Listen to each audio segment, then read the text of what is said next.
Minerals quite often attract the attention of question setter from the perspective of usages that they have got. You must have seen, if you've done PYQs, that such nature of questions have been asked. So allow me to collect some points for you that minerals, where they're used, minerals and where they're used, and some pointers around that I'd like to pick up for PT examination. And then for semiconductor and electronic sector, we have got gallium and we have got germanium, mostly for optical fiber, night vision devices, and gallium for high performance chips, LED. Gallium nitrate is basically used. Silicon is used most popularly for computer chips and PV cells that we have got. And this is the second most abundant element on Earth after oxygen, of course. And then we have got, there's sometimes people mix up between silicon and silicon. silicone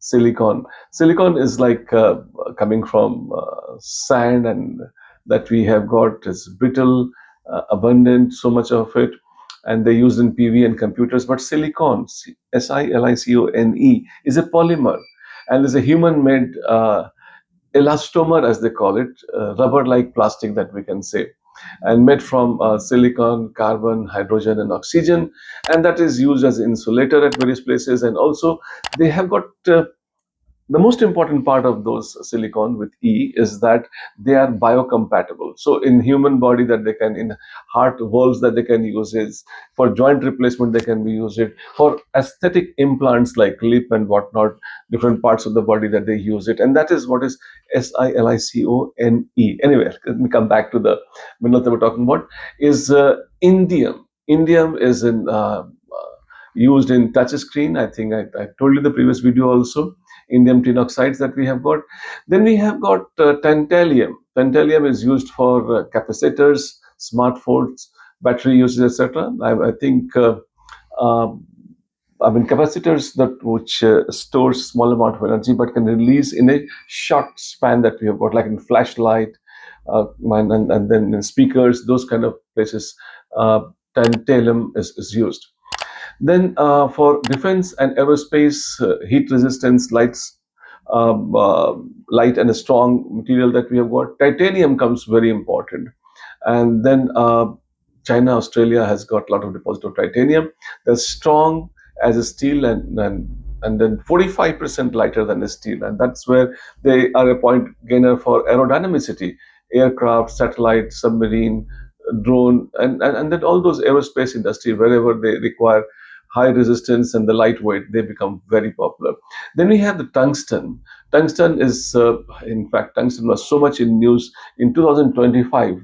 I was reading somewhere the prices increased by 80%. China has 82% of this, and they used in cutting tools like those bunker blasters and those things. They can really sustain very high temperature, 3,422 degrees C. And then when they are basically using those finish stabilized armor piercing and discarding sabots, FSAPDS, they can definitely be much used there. The melting point being very high, and then they're also used in light bulbs in the older days. I mean, we've not seen that in my generation. We only had those tungsten lights that one can imagine. And if they break it, then we'll shake it a bit and then still join it, and then we'll feel very good about it. Anyway, that's different. Let's talk about beryllium that we have got, that is used in satellite mirrors and also in X-ray machines that one can imagine.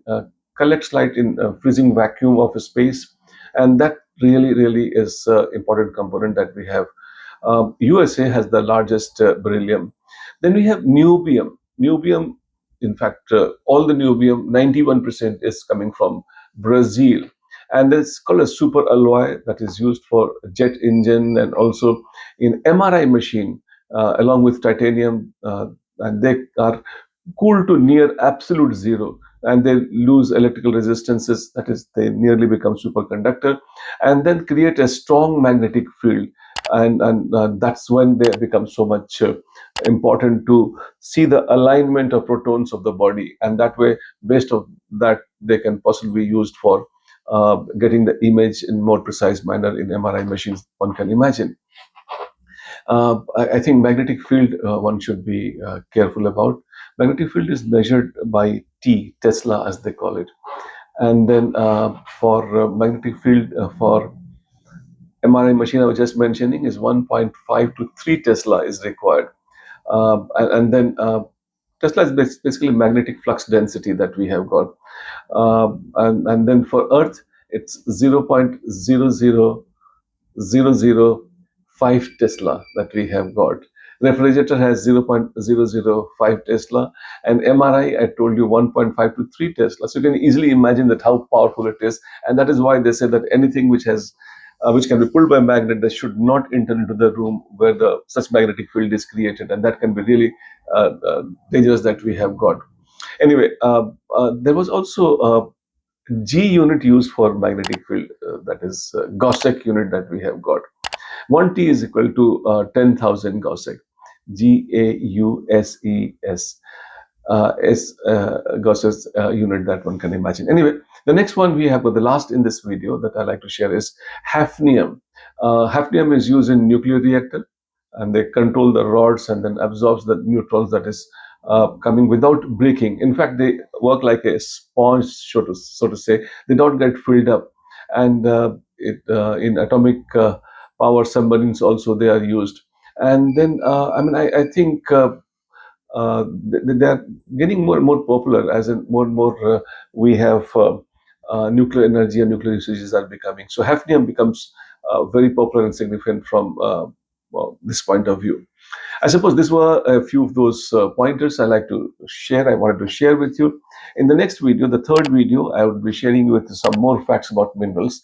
And then I hope in preliminary examination, if they decide to ask on minerals, we are there. So don't miss out on that. Watch the full video, the next video, part 3, and the last part of the mineral series.